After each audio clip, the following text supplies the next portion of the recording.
This is your place for all things Detroit Red Wings and all things Chicago Blackhawks. With your hosts, Jordan Linscott, David Barnhouse, Nick LePage, and Tim Stompanato.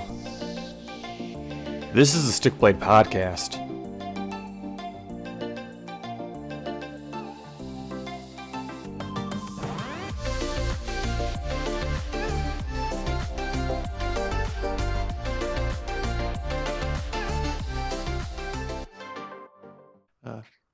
Good evening, ladies and gentlemen, and welcome to another edition of the Stick Blade Podcast. Here's your place for all things Detroit Red Wings, all things Chicago Blackhawks, and news around the NHL.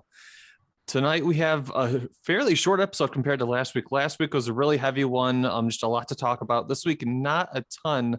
A couple of things to talk about, though, with the Red Wings and the Blackhawks organizations, and then a little bit to touch on around the rest of the NHL. I'm your host for tonight, Jordan Linscott, and I'm joined by my co-hosts, Tim Stompanato, David Barnhouse, Nick LePage. Everybody, welcome to the show. Fellas, it's night tonight. How are we doing? Feeling great. The Bears didn't ruin my weekend, and the Hawks are undefeated under King. So what do I got to complain about? Yeah, Jordan, you said last week's episode was long. I think you could read the Bible in a short amount of time than this episode last week. So And we crammed a lot in there. I read a phone book in that amount of time. It's good though. I mean, like Tim said, Bears didn't lose, Bears didn't win, but it's a happy. We got to relax on Sunday. Now the Lions actually didn't That's win. true. That fits perfectly for them. We're not going to go 0-17, Jordan. We're not going to go 0-17. 0-17. He's a Titans fan. Oh, that's right. You have to have some love for the I mean, Lions, I'm still happy, though, because we beat the Saints this week. That was fair. We all seem to be in better spirits compared to last week. I think everybody's in a better mood this week. Oh, definitely. Again, I'm a Chiefs fan, and Mahomes looked like himself yesterday. So awesome. Well, and Stafford plays tonight. let's go ahead and jump into the hockey talk tonight, boys. So first, I'm going to run through what we have on the docket for the Red Wings. The fact that Joe Veleno is back up with the Red Wings. He's playing tonight against the Columbus Blue Jackets. Dylan Larkin gets his 300th career point, and it's an overtime winner, so that's a fun one to have. The fact that the Fabry, Suter, and Zadina line ranks third in the NHL among expected goals percentage. I've been talking about this the past almost 2 years now. Zadina, as much as he hasn't been on a score sheet as much as fans want, he's a really dangerous player, and advanced stats absolutely back up that claim. So a couple of really bright spots, and then also the Wings. I mean, it's kind of an overarching theme that we'll touch on when we get back to the flashback segment of our show, but the Wings have looked pretty decent this week. They haven't rolled over and died, really. So it's been a great, I guess, week to chain to the season they've had so far.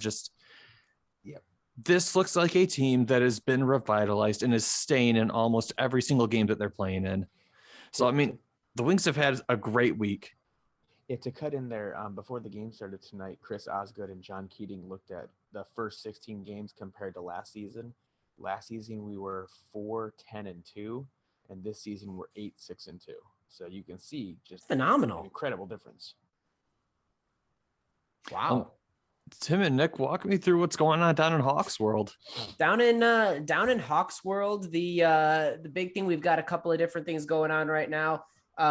We've got the fact that we're undefeated under Derek King. I think that's the big one.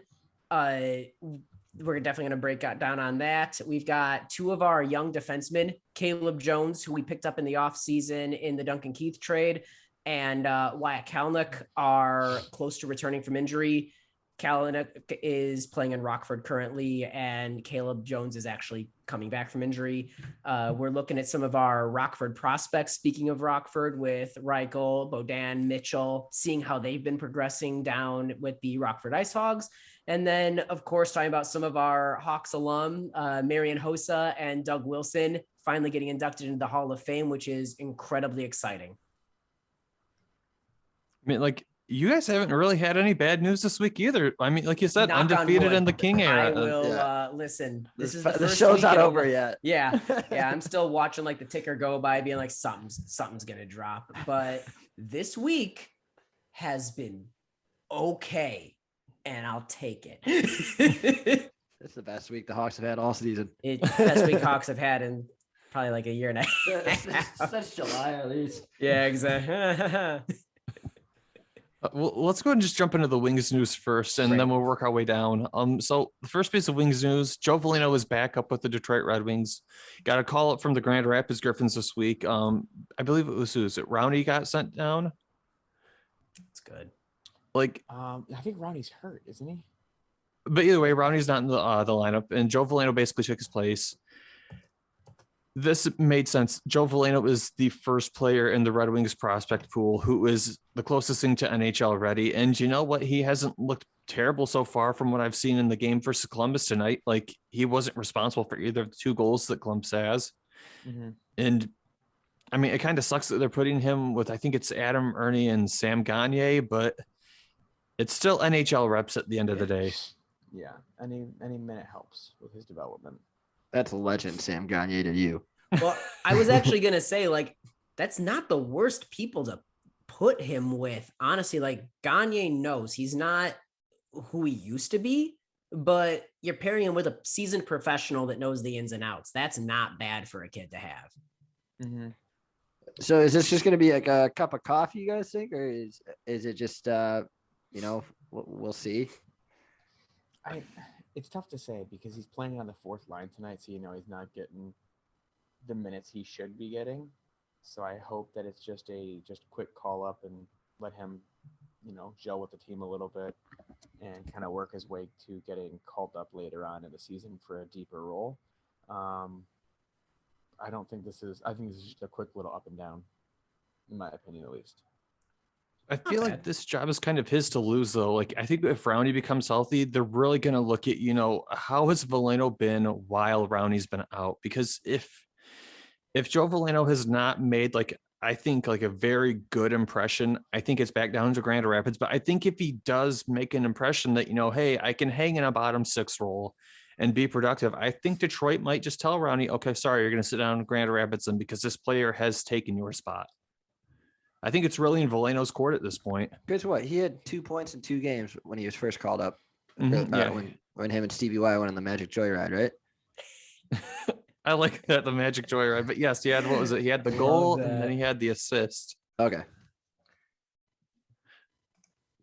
One of the other pieces of Wings news I want to talk about, Dylan Larkin gets his 300th NHL career point, and just to put something nice on top of the cake, it's an overtime winner. Like, this has been a great bounce back season for him, but also a cool milestone to have as your first season as having fans in the arena as a captain. Yeah.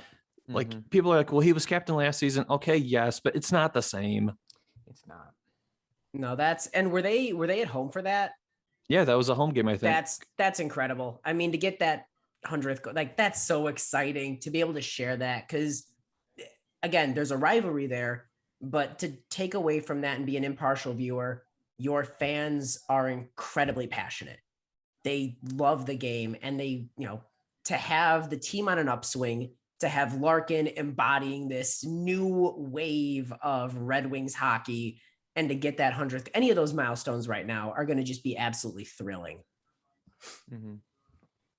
Yeah, I mean, he's been on just his shot lately too. Yeah, he's taking corners from impossible angles. This kid is, I mean, D-Boss is doing the damn thing.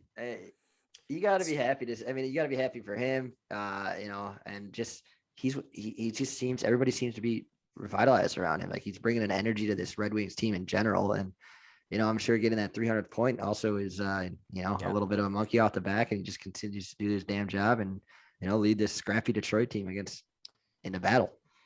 That's what you hope for a captain. That's great. Yeah, it was a good game for him. He had 2 goals, especially after getting literally drilled into the net by a Canadiens player, which worried me because I thought he was leaving the game hurt, but he came back and scored the first goal of the game, and then scored that just beautiful overtime winner. The last piece of Wings news that I want to really touch on, and this is something that I kind of want to go on a little bit of a more deep dive with. So according to, I think it was Money Puck, the Fabry, Suter, and Zadina line for the Red Wings is ranked third in the entire NHL for the expected goals percentage. Basically what that means is in terms of like expecting goals from a line during any given game, they rank third in the NHL. And I kind of want to just call out people who I've been seeing trashing Zadina, saying that this kid's a bust and he's not scoring at the rate that you want. And I tell everybody, scorers can be very streaky sometimes, and sometimes you can do everything right and still not get the payoff on the score sheet. I've watched it tonight, even during the Columbus games. Like, Zadina always seems to be in that spot to make something happen and ready to make a play. And I really think it's just he needs players with him who can help execute those plays. And this kid's going to be a true stud, much on the level of like Lucas Raymond. Mm-hmm. I mean, yeah, I would say besides Larkin, he's got to be your most complete player, right? I mean, Larkin and Bertuzzi, sorry. But I mean, to be involved, I mean, just to share the same vein as those two names, it's pretty big for what, his second full season in the NHL? Yeah, it's only a second full season. So yeah, I mean, to be be considered with those guys, like this guy's one of our more complete players. Like they trust him to lead a line. So, I mean, imagine when like a guy like Vrana comes back for you guys, that gets more depth for you. Maybe Veleno stays up. Right? They get a little creative with Raymond and maybe play him with Zadina a little more. I mean, the kid's gonna flourish. It's just a matter of time of when he gets like the more skilled set players. I think when Verona comes back, my projection for the Lions is you don't take Raymond off that first line. He is gelled like really well with Bertuzzi and with Larkin. I think you bump Fabry down to our 3C possibly, and you put the check line. You have Verona, Suter, and Zadina on a line. I think they're from the same country, so they have that connection with each other, and I think they'll just kind of build upon that. I mean, we saw that with the Russian Five when Detroit had them. Those guys made other teams look like Pee-wee players because they had that, relationship of playing with each other before. So I think we get Verona back. I think that would be a great line, in my opinion, to help Zadina really flourish. I think that makes a lot of sense. Again, I always like Suter at center. I think he's able to play with higher skilled guys, as was shown last year when he was skating with DeBrincat and Kane for a lot of the time. So he's certainly not somebody that's going to hurt your line. I think that getting Vrana back is going to be that big boost that's going to allow Zadina to utilize a little bit more of that two-way play, and the opponents aren't going to be able to focus just on Zadina. Now you've got Vrana out there too. Now there's multiple weapons. That's going to really free him up to be able to grow his offensive game a little bit more. Like one thing I kind of have wondered, like eventually Jacob Vrana is coming back for the Wings. Zadina, in my opinion, has always, I think a good comparable would be like Gustav Nyquist, a guy who can absolutely sit slot and rip you goals, but a guy who's like the true thing that makes him dangerous is a good two-way play. Like if he can get a player like Vrana who can basically just score at will, I think that's when we'll really see Zadina take that next step forward. And I think it's just a matter of time, really.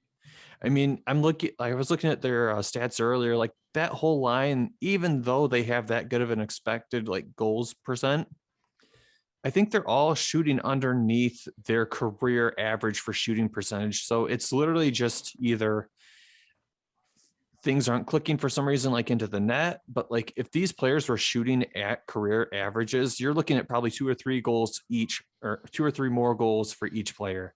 I mean, you put that over a 12-goal stretch, that's what, 7 or 8 goals. I mean, we always see this happen with young players too. Like they have their little slumps. I mean, we've seen it with Alex DeBrincat with the Blackhawks, where he was shooting well below his shooting percentage a couple of years ago. And the way I look at it, water always finds its level too. So their shooting percentage, their career shooting percentage, that for a reason. It's because they typically average that throughout the season. Like there's really no spikes, there's really no low lows. So water's going to find its level, and that line's going to be busting before we know it. It's just a matter of the puck finding the back of the net. I mean, Suter has 3 goals in the last 5 games, so he's starting to look like pick up some steam. No, I mean, Tim and Nick, you guys are obviously a little bit more familiar with Suter than we are. Yeah. How would you guys categorize him as a centerman? Like, would you say he's more of like like a two-way like forward center, or would you say he's more of like a playmaking center? I'd say a little bit, honestly, 6 of one, half dozen of the other. I'd say he'd lean more towards a two-way center, just in his style of play. That said, he's able to set up plays. He's able to, he had a knack last year for being in the right position and finding people. I think and I think that comes from his two-way play. He's certainly not a playmaker in the way Strome and Kurashev are more of those like playmaking. They have the vision and whatnot, but his ability to find people on the ice, I think, was a big value that we had last year, and it allowed him to play with DeBrincat and Kane, because if you've got those guys on the ice, all you've really got to do is hold on to the puck and find them. And he did that well. I don't know, Nick, what are your thoughts on him? Yeah, I mean, you practically hit the nail on the head. I mean, he's one of those skilled forwards. Like, he's a playmaker. He's a playmaker. He has patience. We've seen him as a rookie last year, and I imagine it's just going to develop even more the more time he spends in the pros. So yeah, I think it's just a matter of time where he gets that full confidence. And like it took Suter a little bit to get that chemistry. I mean, I think his breakout game was against Detroit with the Blackhawks last year. Yeah. So yeah, I think the more time he just plays, like we're still early in the season too, boys. Like it's still relatively early. I mean, we're not even at the quarter. I mean, it's getting close to the quarter mark, but still, like by the time the confidence builds up and he gets more and more comfortable playing with these guys, you're going to see him make some spectacular plays like we did with the Blackhawks last year. Yep. That's pretty much everything that I have for the Wings to talk about right now. Tim and Nick, walk me through the week for the Hawks. I'll tell you what, this week is a lot better than last week. I think it'd be crazy not to start with the fact that we're 3-0 under Derek Keene. I mean, the last game that we lost was that horrific 5-1 just slaughter from the Winnipeg Jets that got Colleton fired. And look, it'd be crazy to say that Derek King came in, righted the ship, and everything is back on the path. But I think there's a lot to be said about the fact that his number one piece of advice when he came in was relax, trust your instincts, have some fun. And this team is playing like they're having fun again. I mean, Nick, we've been going back and forth on this. Just it feels like everyone's looser. They're willing to make those plays. They're not gripping the sticks. That's when things get all screwed up. This team is much more comfortable than they looked earlier in the season. Oh yeah. I mean, this is a complete 180 from going from a guy like Jeremy Colleton to Derek King, just personality wise. I mean, Jeremy Colleton's mostly like those analytics, like the nerd, like a lot of people call him. I mean, he's basically he wants like the fancy stats, the safer metrics and all that. And Derek King's he's keeping the locker room loose. It's like, I mean, the Hawks had a lot on their plate with obviously the investigation. Right. There was a lot outside of the ice as well. Yeah. I mean, the team not performing well, Stan Bowman getting a lot of criticism, like contracts, like they had a lot of expectations coming in and they were failing. And, a guy like Jeremy Colleton, he's basically like a robot. He has like simple answers. He was like he didn't really have many Q-isms, but Derek King he keeps it loose. He was a NHL player for a decade at least, I want to say. And that's a good season. Yeah, he had a great season. So like he knows where these boys are at and he's just keeping it loose. I mean, this team looks happier. They look like they're having fun out there and it's just awesome to see. Yeah. I mean, that's, I would say the Hawks are one of those remarkable teams that they are at their best. And whether it was in the dynasty years, whether it's been in the last couple of years, they are at their best when they aren't, heaping expectations on themselves and they're going out there and they're playing literally one game at a time. I mean, that's what last year was. And I feel like that's what allowed them to experiment a little bit and be comfortable. This year we saw, it hasn't always been pretty. That last game against the Coyotes was not beautiful hockey, to say the least, in my opinion. But you've got Marc-Andre Fleury and Lankinen.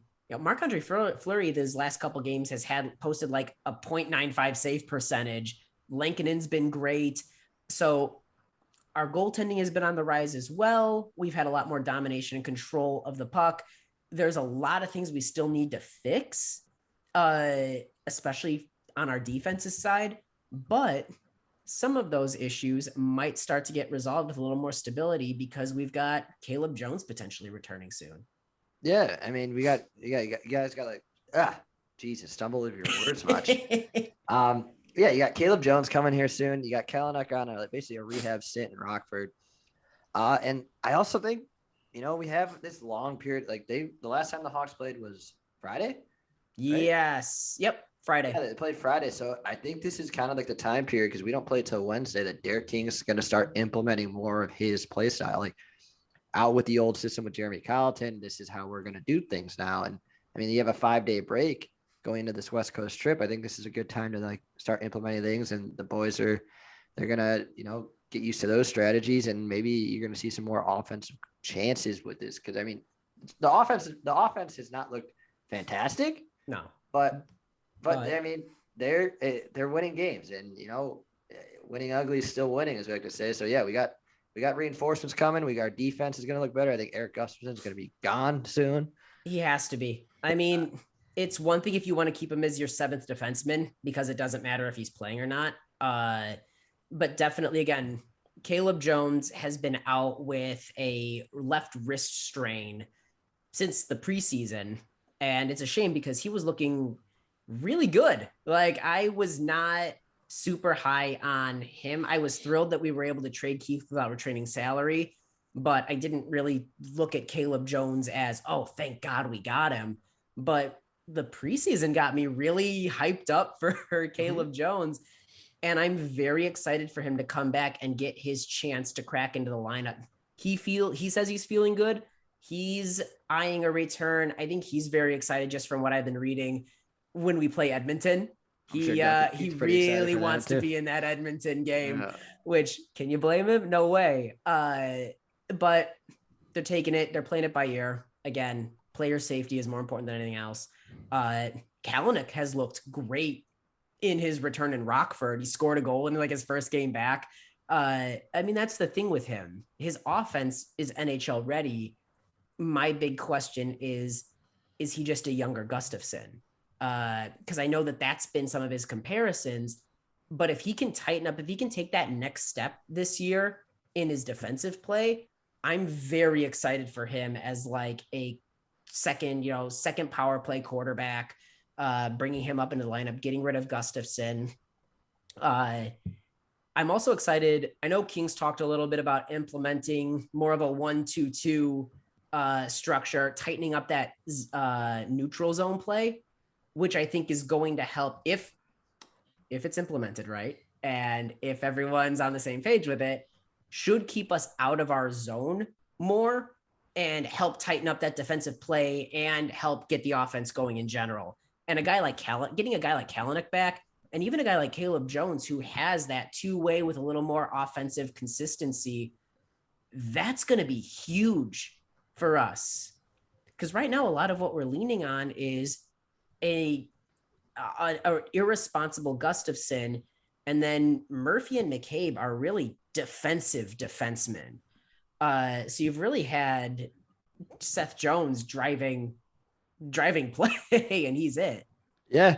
I mean, like we were talking about with King, with the communication and just basically like he's a confidence booster and keeping things loose. Yeah.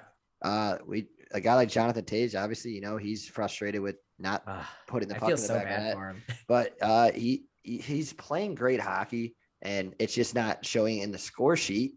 But I think, the more I think like this new system involved, you're going to see the offense progress more. Yeah. And I mean, I think on this West Coast trip, I think Toews has his breakout performances. I think you're going to see Toews probably score a couple this West Coast trip.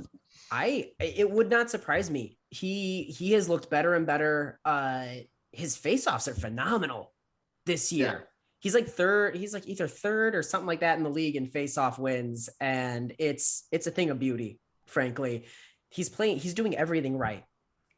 The goal's going to come, that, like you said, I think before the podcast, Nick, it reminds you of Hagel last year where, God, he was doing everything right. Sooner or later, the floodgates are going to open. Speaking of which, it sounds like Hagel is expected to practice with the team, not taking contact yet. He was out with a shoulder injury. He will go on the road trip. So in my mind, they wouldn't bring him on the road trip if they didn't think there was a possibility of him playing. So that's a boost. Boost both to offense and defense because of his two-way play. He's a great one, especially for that neutral zone and getting offense going. He's someone that will benefit from a Wyatt Kalnick and a Caleb Jones coming back. I mean, speaking of two-way players, what about one of the greatest of all time we've had in Blackhawks and a winged wheel jersey? Oh, that's everyone can agree on this holiday season. Marian Hossa making it into the Hockey Hall of Fame, along with Doug Wilson, a phenomenal Hawks alumni. Marian Hossa is a first-round ballot Hall of Famer. His first chance to get in. I mean, there's no question, right? We knew that there was going to be no question with Marian Hossa. Kane even said the other day, it's not a coincidence that the minute Hossa stepped away from playing, the Hawks dipped. He was a glue guy. Mm-hmm. I loved watching him play for that one season with the Wings. Like, we should have won the cup that year. I'm still disappointed we didn't. But like, throwing him with just the line pairings we had, where it was like Datsig, Zetterberg, Holmstrom, Datsig, Zetterberg, Franzen, Datsig, Zetterberg, Hossa. Like, it was ridiculous. Oh, I mean, the Wings basically had three power forwards that season. They just said, who wants to play top line? And they got thrown in. And that's a guy that, go ahead. Go ahead. No, you go ahead, Tim. Sorry. Okay. Well, I was just gonna say, Hosa's the kind of guy that took something from every team he was on and every team he played against. You know, he got to play with Sidney Crosby. He got to play with Datsuk and Zetterberg. And by the time he got to the Hawks, he was this seasoned, established veteran, but he had the same like hunger and fire as like a rookie at this point. Cause he's just like, I want to win. I want to win. Like, yep, that's what he wanted. He's come so close time and time again. The complacency just wasn't a word in his vocabulary, and he kept honing ways. He wasn't just an offensive, power forward. He could pick a pocket like nobody's business. He learned what it takes to win. Oh yeah. He joined the Wings that year for, I think it was, if I remember, a 1-year, $8 million deal. He turned down like a big money deal from, I think, Edmonton, like 80+ million. What a smart choice. Yeah, right. Very smart choice. Because he wanted to win, like you said. Yeah. Like, it didn't matter. He probably would have taken less for the Wings. Like, he thought that was the team he was going to win with. And granted, he almost did. I'm still disappointed in that Game 7 with some of the calls that happened, but hey, Gary Bettman, he wanted Crosby to win one. But like you said, he did. I think he took away a lot from the people he played with. Like, he played with some of the best players in the last period 20-something years. Period. Yeah. Like, you had Zetterberg. You had one of the greatest two-way forwards, in my opinion, with Pavel Datsuk. You had Crosby, who's one of the best all-around players of all time. I think, all said and done, yeah, probably one of the best minus goals. Malkin, phenomenal. And then Kane and Taves. Like, he brought what he learned from those other veteran players to help mold the Blackhawks into that championship team, in my opinion, at least. Oh, 100%. I couldn't agree more with that. And it's interesting looking at his contract decisions, because when he played against the Hawks as a Red Wing, and then he goes to sign that 12-year deal, it's kind of remarkable that he said, this is it. I see it. This is a place I want to be, and signs that, the rest of his career contract. You got to know that he had such a belief that this was the team that was going to do it. Yeah, that's hunger. Yep. Yeah, he saw that same hunger. When we faced you guys in that playoff series, that was a very hard-fought playoff series. That was a good playoff series. Like, that was the series, and I bring it up a lot. That was the series with the helm penalty kill. That's probably one of my favorite, 2 minutes of hockey I've ever watched. I mean, it's just like, I don't know. I mean, Marian Hossa is just one of those. He's a league of its own type of player. There's not many like him. Really, as a winger, you don't really see a two-way guy like him. No. So, it's finally nice that this is the best news we've had in a long time for the Blackhawks, and it feels good. I mean, it's more. No one deserves it more than Marian Hossa. And speaking of Hossa, did I ever tell you guys the story about the misprint Hossa T-shirt I have? no, I don't think so. So the TJ Maxx across the street from my apartment back in college, I love TJ this. Maxx, classic. Oh, of course. Had these really nice white long sleeve tees that had the Red Wings logo and then a name and number. And I found one day a Zetterberg and a Lidstrom one, so I bought them. A couple of days later, I went back just to go see if I could find other stuff. I found a Marian Hossa 18 T-shirt. He wasn't 18 for the Wings. He was 18 for the Penguins. He was 81 for the Wings because 18 was Maltby, and I'm like, I have to buy this just because it's amazing. Because I love that kind of stuff. It's so wrong. It's right. It's like finding a Super Bowl champions T-shirt from the losing team in the wild. You're not gonna find it. It's like, what's this doing at my local wall? Wait a minute. No, that's awesome. And again, congrats to Doug Wilson as well. Took him a couple of rounds to get into the Hall of Fame, but does not mean he deserves it any less. One of the all-time best, Hawks defensemen. He's gone on to have a phenomenal career just post hockey as well. You love to see that.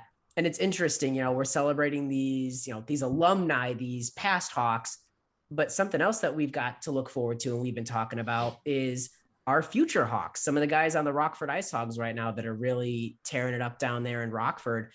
Lucas Reichel, man, he is showing that he is adjusting to North American ice really well. Hat trick the other day, consistent play. They're developing more plays to get him the puck. He is the focal point on an offense that has Brett Connolly, William Nylander, a couple and not much else. But again, those two, it's not like they're strangers to the NHL. Especially Brett Connolly is not so far removed from being a 30-goal scorer. Reichel is their focal point. That is exciting. Oh yeah, I mean, he had a hat trick, I believe, while we were recording last week. Yeah. So I mean, the kid's just getting more confident. The kid Beaudin also has looked great down there. So I mean, those are two very important pieces for the Hawks that need to work out. Reichel is looking more and more like a steal in the draft.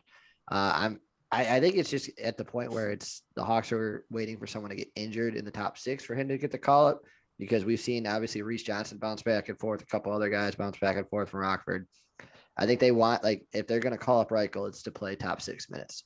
I agree. There's no reason to call him up to play bottom 6 minutes. He's doing too much, and he's such a focal point in Rockford. There would be no value in giving him 8 minutes a night. That said, do you think that he's the first call up over Nylander? I think at this point, yeah. Skill wise right now, or comfort level wise and who deserves it, I agree with you. I just wonder if reputation, age, if they're thinking of even trying to trade Nylander, is it not a bad idea to get him up? I don't know. I definitely think that Reichel comes up at least for the cup of coffee this year.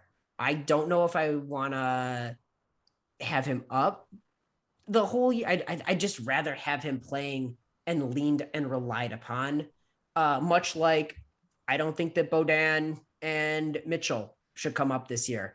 I was just reading with, the current Rockford coach, how he's talking about these two are exactly where they need to be because they are gaining confidence. They're used in all situations. They're feeling more comfortable. Those are two players. Maybe Reichel's a little different since he's played against men longer, but especially Beaudin and Mitchell, I would love to let them just cook in Rockford this year and come up and see what's going on next year. That said, our defense is a little more established. While we have a ton of forwards, the top 6 really isn't 100% established. So I'd be curious to see where Reichel could potentially fit in. Yeah, I mean, this is a different approach than what we're used to with Stan Bowman. Obviously, we see him. Kyle Davidson does have the power to make some decisions. But yeah, I think it's a different approach. I mean, they're going to let these kids develop, and I think that's what's best. I mean, look at the Red Wings, for example. You guys let Raymond go in the SHL for a year. You let Seider be in the German league for a year. You got Edvid. You're doing it with Edvidson right now. I mean, and you haven't rushed Veleno. Yeah, you don't need your first round picks. Don't need to be up in a year, guys. They just let them fly. Marinate. There you go. I was looking for a cooking word. I got you. Let them marinate over where they're at, and when they're ready, they're ready, and there's no reason to rush progression. Let them based. Yeah. Well, no, I mean, on a team, in Chicago right now, we're trying to figure out.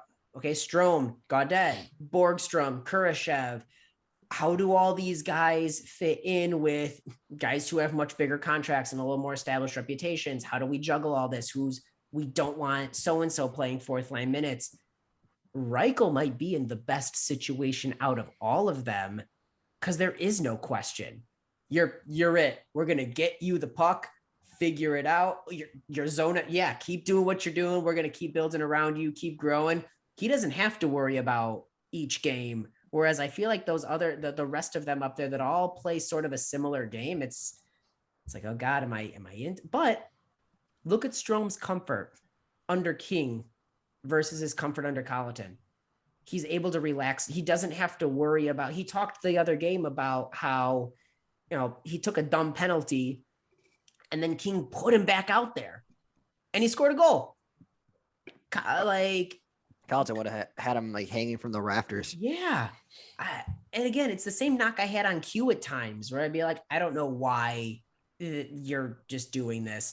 Good for King. If we are trying to figure out where these guys settle in, we have to know how they respond to things like that. And that's where with Reichel, I'm thrilled that he's in a situation where he is having consistent time. So the thing with Reichel, he was the draft with what was it, Lucas Raymond, right? Mm-hmm. Yep. He was the 17th overall pick. Because that was our Lucas R podcast episode. I do remember that. Yeah. And I don't think he was either, Nick. He was neither of who we were going to pick. No. And I don't even remember. I think Holloway was who I was. Holloway was my guy in circle. Yeah. I'm happy with Reichel. Yeah, I'll take Reichel any day. What were you saying, Jordan? No, sorry. No, so honestly, I don't think that you let Reichel come up to the NHL this season. I think you exhaust all their options first. And the reason is we've seen it with other clubs around the league, letting prospects cook in the AHL.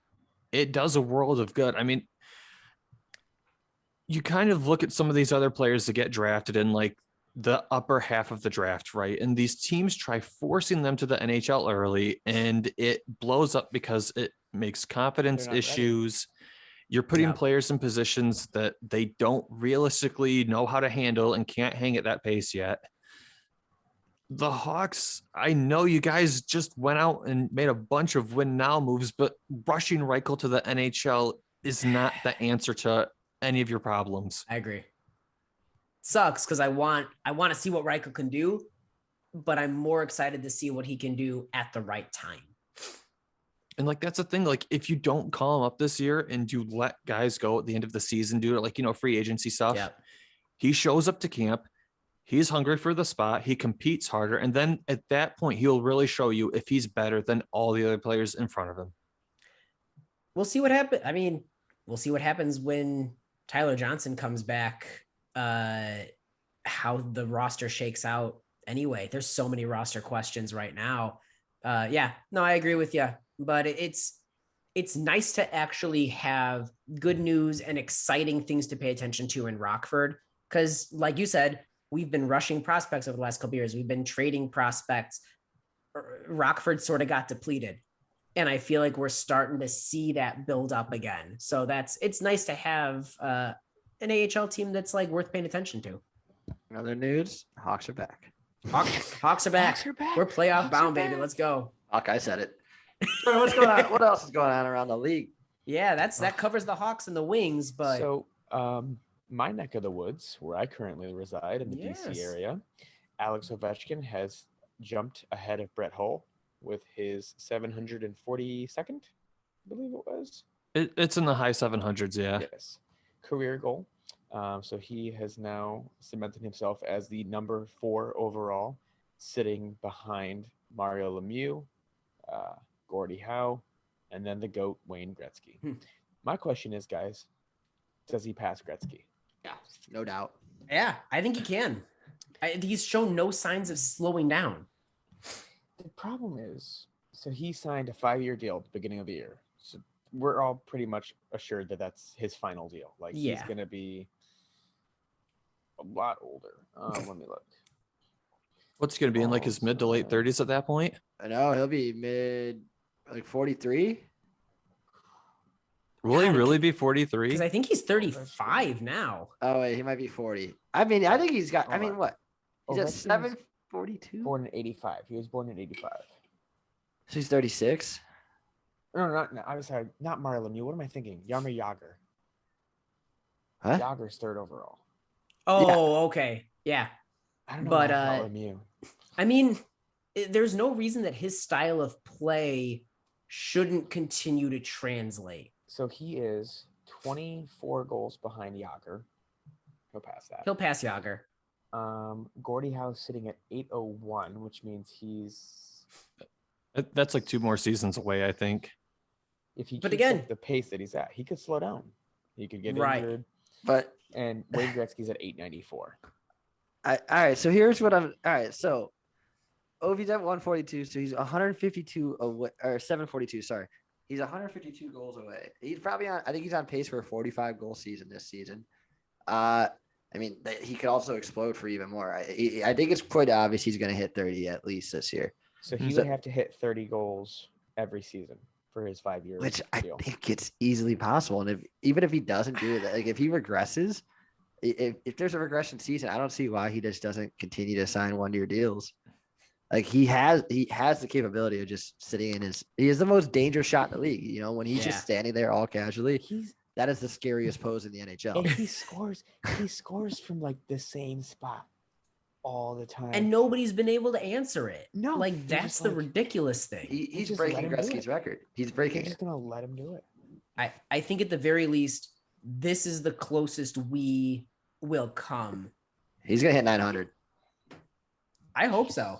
I think that'd be cool. I think it'd be good for the league. Nick, I'll Venmo you a beer if he does. 900 goals? 900 goals, I'll Venmo you a beer. Oh, on deal. I'm gonna choose the most expensive beer there is in the world. Yeah, exactly. That's a, get a Hold on. Google search going. Hold on. You're getting a Pabst Blue Ribbon, good sir. Oh God. Uh, I'd rather Venmo him the money than. Don't diss the Blue Ribbon beer. No, you're getting Uh, the Hershey's PBR. Apparently, there's a Hershey's PBR that's like made with Hershey's chocolate. People are loving it. And I'm like, I "Oh." don't care for that. That sounds. Or is it Yingling? One of the two. But what does sound pleasant is Ovechkin chasing Grant. It's one of the best storylines that we've had in the league, and I it's exciting to Really is. watch. It is. I mean, even if he doesn't beat Gretzky's record, though, I still think he goes down as the best like goal scorer of all time. He's putting up these stats in like a 100%. dead puck era. Like, Yeah. He's breaking it. but even if he doesn't, I I still think know, he's I the know. best goal scorer of all time. Yeah. I mean, you can't give Gretzky too many accolades. Like somebody has to take something from him. Sooner or later, you'd think, but here he is, not. And then, I mean, we've seen it last week, though, boys. Now we have more front office issues. Yup. Jordan, you want to give the rundown on that? So Bob Murray basically resigned as the Anaheim Ducks GM this week. Basically, he stepped down for the ability to enter like an alcohol abuse program. First off, good for him. Yeah. As the saying goes, the first step to curing a problem is admitting you have one.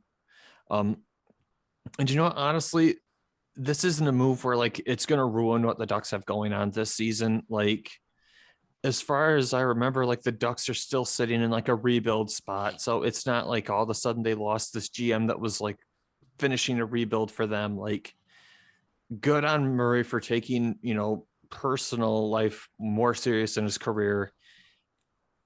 Like, I like to see when people put their lives ahead of their careers. That said, I do, again, I am 100% a huge supporter of anyone who seeks help, especially with addiction, all of that. That said, I do want to preface this with the NHL sent out a memo to every team saying, if you are aware of any abuse, please report it. This is, they provided links like, we don't want what happened with the Blackhawks. We don't want to be surprised, like report abuse. And a bunch of people from the Ducks reported abuse from Bob Murray. And again, certainly not in the same, like covering up sexual assault, but just violent outbursts, berate, like, it's like a Jim Montgomery situation. Yeah. Like, again, alcohol related, which he stepped down and resigned to enter an alcohol substance abuse program. But because these abuse allegations, like these, people reported the issues, people reported the abuse. It sometimes, again, I'm threading a fine needle here. It's sometimes it takes being called out to have to own. It's not a decision that you want to do, but it's a decision that you have found I have to do. There's a lot of people who don't get better until they're put in that position. And I don't think that Bob Murray would have done this had these abuse counts not been reported. And they say, here are your options. And he goes, oh God, better do like that. That's where I'm at. I'm 100% proud of him for saying, yes, I am owning this. I'm stepping down. I'm going to enter this program, because he could have easily gone the wrong way. I've seen it happen. He could have fought it. Yeah. But it's a combination thing. It's, empowering people to report, and then actions can happen that we can move forward with. That's the good news in this, in my mind. Two things can be true at once, basically. Yep, exactly. He did bad things, but he also can move forward with it. That's a good position to be in. He can seek to like repair not only his personal health, but the decisions he made, which is the complete opposite that we saw from management for the Hawks with all this stuff going on, where they had numerous chances to be like, okay, stop. And like you guys were talking about, I think it was Quenneville who like doubled down basically. Yeah. A lot of people had the option to do what Bob Murray did, where it was, I own it, my responsibility. The only way out is through. The Hawks repeatedly went the other way. So very proud of Bob Murray and the Ducks organization, proud of all of the people within the Ducks organization that reported it. That's who I really want to focus on with that. But proud of Bob Murray for owning it, and glad that the NHL is basically saying, ooh, we don't want another one of these. Let us know so we can do good. We're already seeing change built off of, a couple weeks span. So that's just great to see. We were hoping for. Yeah, it's great to see for the league. I'm glad you tied in the Hawks with it, David, because I was going to ask. That's now two teams that are kind of getting an early start on the next GM hunt. What job's more attractive if you're a GM? The Ducks they have a pretty good farm system, or the Hawks? Ducks in my mind. California weather, baby. Realistically though, you've still got Gibson on a couple years of a very good contract. Getzlaf is not done yet. No, he's had like a really quiet resurgence. He's been quietly really good this year. And you've got Zegras, you've got Drysdale. They've got a couple other prospects. Yup. Tearing it up. A couple guys to keep your eye on. Still playing. Wow. Good I think futures wise and the ability to build and set your mark as a GM, I think that the Ducks are the option to go with. If you're looking for a team that has a lot of core pieces in place and you want to fine tune and see, I can get them over the hump, then you're going to the Hawks. I think Jeff Gordon's the first one in line for both those teams, regardless. Oh, I love Gordon. He steps away from racing, and good for him, man. Good for him. He gets speed. He gets going fast, and I like that Ka-chow. about him. Oh wait, that's Lightning McQueen crap. Ka-chow. Ka-chow. Ka-chow. Stupid. What were you saying, Jordan? Though I was just gonna say, like, I was looking at the Ducks pool, and yeah, like you guys are kind of right. They do have a lot of really good pieces in their system. Like, Sorry, Tim, you'll like this score alert. Lucas Raymond just scored the go-ahead goal. That's great news for my fantasy team. I'm deeply invested in Lucas Reichel's progression. The last piece of NHL news that I have on the docket is the like really just terrible Crosby hit this week. Basically just sent a guy into the boards. what a fucking dickhead. Yeah, man. I'm not gonna keep that lightly with him. Every time I ease up a little bit and I'm like, you know what? Maybe Crosby does like he deserves all these accolades. Maybe he doesn't deserve like the weird hate I have for him. And then he does something like this where he's supposed to be the face of the league and he plays like a goon. And that drives me up a wall that he's untouchable. Yeah, you don't see this from McDavid. I don't know. He's gotten away with so many nonsense things in his career. Yeah, I mean, no call, no penalty on the ice, no hearing from no call with the NHL. It's outrageous. Yeah, If it was there's gonna be Tom no Wilson, discipline. Tom Wilson would be like If it stoned. was to death. Ryan Reeves, he'd be out. These guys would be killed the old-fashioned way by throwing stones at them. Yeah, if it was- exactly. He just hucking, chucking. Like, I'm watching it again, and he just like tornado. It was through a this full-on dude. German suplex, WWE style. Yeah, it's Heck yeah. awful. It's exactly the kind of thing that we want to move away from the league. And I'm sorry, who has been the face of the league for most of my, since 2005 roughly, is doing stuff like this. I don't know. It's unacceptable to me. He has to be above that. He's gonna be punished eventually. I mean, he's a seasoned vet. He's been a superstar for so many years. That's why he gets away with it. But yeah, I mean, just sickening play by Crosby. Not stuff you want to see. No. Next time they play, there's going to be receipts. Don't worry. Oh, yeah. Well, but that's the No, problem. You Somebody can't will go go after after Crosby. You can't go after Crosby. Exactly. We'll see. They'll get suspended for 2 games. You can't go after Crosby. Somebody else is going to receive the punishment, and some poor. It's gonna be kid, more like Gunsel or something Yeah. like that. It's gonna be KO'd. Yeah, some poor kid on the Penguins is going to get just his lights blown away, and Crosby's just going to. I could get away with it. Oh, that sucks, kid. Buy a Rolex. Sorry.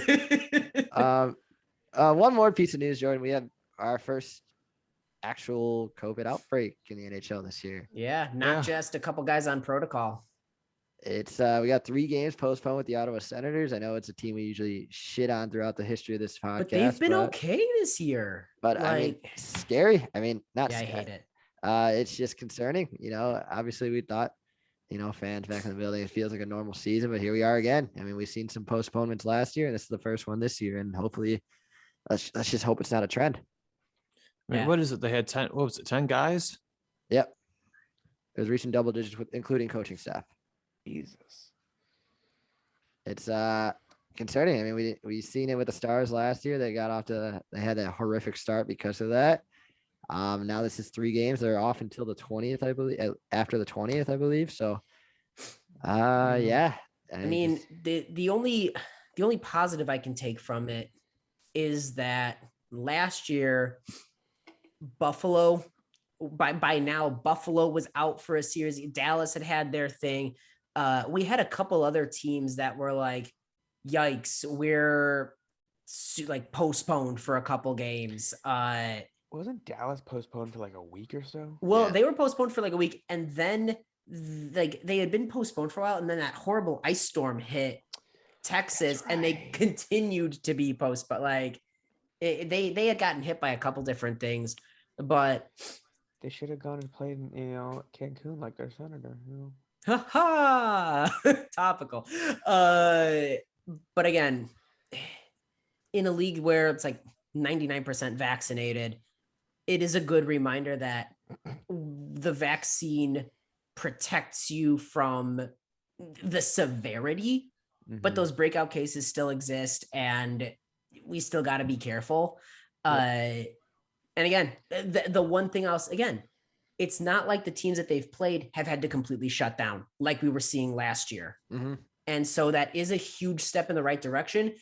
You just worry about the guys on Ottawa right now, and you just hope that it's all, again, I know it's, each person that's been out has displayed symptoms, but it hasn't been to the severity that we saw last year. Yeah.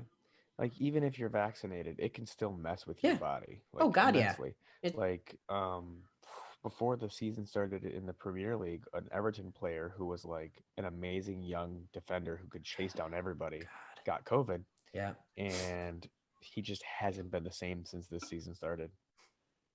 Yeah. And that's not an uncommon tale.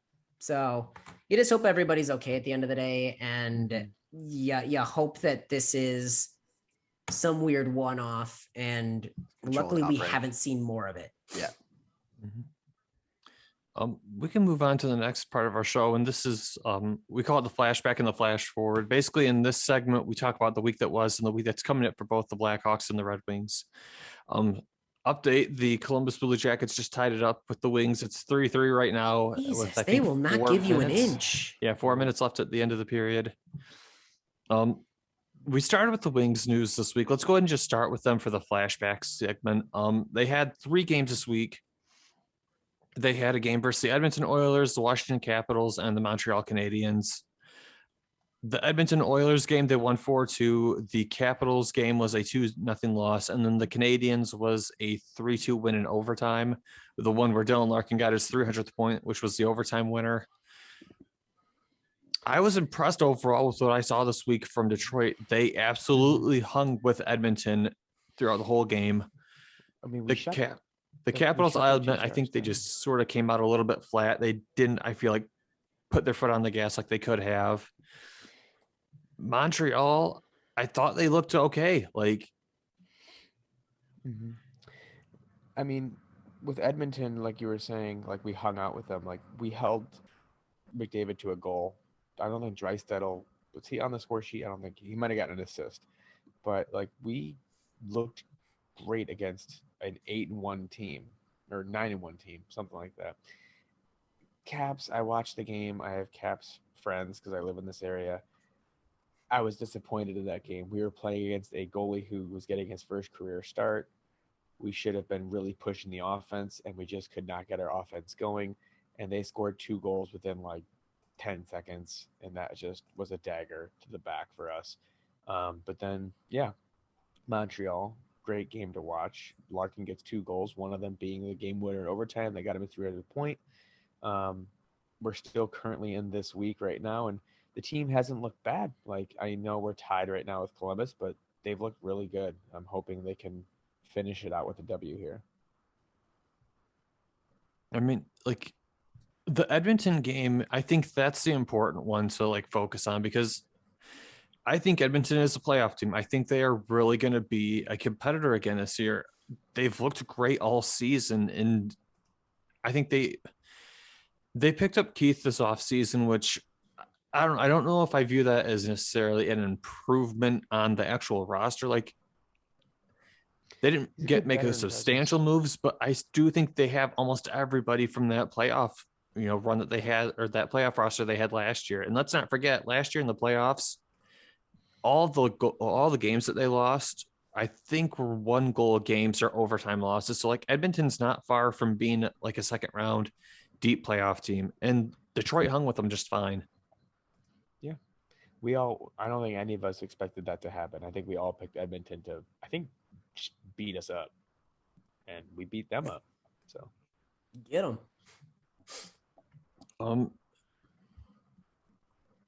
If I had a standout game, though, I really do think Edmonton was the one that showed this team doesn't just flop over when they face superstars. That was the big takeaway for me this week. They didn't just flop over as soon as McDavid and Draisaitl and Nugent Hopkins and Yamamoto and what's the other guy's name? Hyman started just playing good. Detroit hung in, kept them close. And that's a great takeaway for a team that is still, I think in all of our minds, rebuilding. Yeah. But it's showing us that the rebuild is working and that we're almost done with it. Oh yeah. You're a lot closer than I think we might have thought. The Hawks, you guys had a couple of games this week. Just two of them, as far as I'm aware. Yep. You had a game versus the Pittsburgh Penguins and the Arizona Coyotes. The Penguins game, it was a 3-2 win in the shootout. And then the Arizona game was a 2-1 win in regulation. We won. I mean, honestly, that Penguins game feels so good. For Fleury to be able to get back in there after the embarrassing game that we had earlier in the season and to come back with a win. The Penguins haven't won a game at the United Center since 2009. What? I think that is a stat. I don't know. I do not think that the Penguins have won a game at the United Center since 2009. It might not be that, but it's right around there, actually. We need to get a producer on the show just to like do our stats. Yeah, somebody's behind not. Yeah, somebody's got to call me out on this. We're just. I mean, no. I mean, it sounds like way out there, but it's possible because we've definitely lost to them in Pittsburgh. Oh yeah, but yeah, no, we've got a remarkable record. Fleury was the last goalie to beat us, which is super cool. Yeah, I mean, Penguins game was awesome. Yeah, it was a big win. I'm so happy for Marc-Andre Fleury because he kind of got to show out a little bit because he got to shut down his old team in the shootout. 42 save performance, I believe it was for him. So he looked a lot more like Vezina Fleury in that game. And that's what I mean. I mean, the confidence is building with basically everybody, even the goalies. It was another typical Blackhawks game though, which like it seems like old dogs can't learn new tricks because it's always the third period, like whether they're up or they're down. I don't know what the issue. I'm hoping that defensive restructuring, maybe trapping things in the neutral zone a little bit more is going to help. But God, we can't. It's been like this since they were cup champions, though. Like the third period is just like I don't know. It's just like it's like a 20-minute penalty kill for the Hawks. So, but hey, we're gonna take wins. We'll take wins. I'll take the Coyotes. Not a great game as far as I'm concerned. I could have watched it. We got a lot of strong opinions on that, don't we, Nick? We talked about that before, though. Yeah, they're just encouraging me to illegally stream, but it is what it is. I'll take a win. They can be ugly as long as it's a win. I'd rather win ugly than lose pretty. God damn right. Yeah. I mean, obviously not much to throw in on the Coyotes. It looked like it was another great game for Fleury because obviously it wasn't available to watch. 2-1. So it's a great game for a goalie when they only let in one goal. It's one of those good old fashioned goalie battles. So, but yeah, 2-0 week. Very happy. We can't complain about anything. So certainly not. Yeah. So are we flashing forward? We got POTWs. There we go. We got to update, fellas. The Columbus Blue Jackets just won it. Yeah, they just won it. I do want to point out, fun fact, this game had Adam Boquist's first goal as a Columbus Blue Jacket. So, I mean, there's that, right, guys? I don't know. How did you blow that? We just had a very sloppy third period. And that sucks. Columbus leads the league in third period comebacks. Apparently, they just put that stat on the screen. So we lead the league in third period blows, giveaways. So what are you gonna do? Blast Girl's got to find a note eventually. All right. Yeah. So my player of the week for the Detroit Red Wings, since I don't want to, talk about this depressing Red Wings. We're just gonna keep on rolling. Is none other than the captain himself, Dylan Larkin. The guys looked good all week. Great leadership. Had a 2-goal night against Montreal, one of them being his 300th point in the overtime. And I just feel like he's really solidifying his role as the guy wearing the C. So that's mine. I mean, I don't know who else you're gonna pick at this point. I mean, like it's got to be Dylan Larkin. The guy's got 4 goals this week. Like there is no other option. Tim and Nick, who are your guys' players of the week? Well, I'm gonna go with Marc-Andre Fleury. It's been great to see him come back. I see you smiling, Nick. I hope that wasn't your fit. It might be. I mean, he's been phenomenal this week. I mean, he's the guy that I feel like has righted his ship in such a way. He's a big part of why we have a couple of wins in a row now. Boys, it's another unanimous week for this episode. It's Marc-Andre Fleury. I mean, that's two goalie wins. He had a 42 save performance against Pittsburgh, and then a 21 save performance against Arizona. So, or 22 save performance against Arizona. My bad. But yeah, I mean, I think he's allowing it's a .95 in the last 2 games. So, yeah, I mean, yeah, it's got to be Marc-Andre Fleury. It's vintage Fleury, and this is the goal. This is the Fleury that we need. That when we were talking, we had playoff aspirations. We needed this kind of performance, and he's a coming. Love it.